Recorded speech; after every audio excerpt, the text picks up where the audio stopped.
আজকে আপনারা এখানে আমার বড় ভাই জনাব মির্জা ফখরুল ইসলাম আলমগীর সাহেবকে প্রধান অতিথি হিসেবে আমন্ত্রণ জানিয়েছিলেন, কিন্তু তিনি পার্লামেন্টারি কমিটির একটি বিশেষ মিটিং থাকায় আজকে ঢাকায় তার উপস্থিতি খুব জরুরি ছিল, রাষ্ট্রীয় প্রয়োজনে তিনি উপস্থিত হতে না পারায় তিনি আমাকে বলেছেন যে তুমি যাবে এবং এই সভায় উপস্থিত থেকে আমার পক্ষ থেকে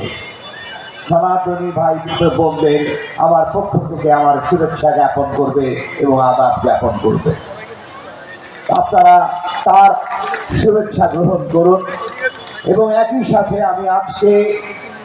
এই সভা থেকে, এই ধর্মীয় সভা থেকে আপনাদের মাঝে উপস্থিত থেকে আমিও নিজেকে গর্বিত এবং আনন্দিত বোধ করছি। আমি এই সভায় যারা আজকে উপস্থিত আছেন তারা দীর্ঘদিন এই দেশের মাটিতে বসবাস করছেন,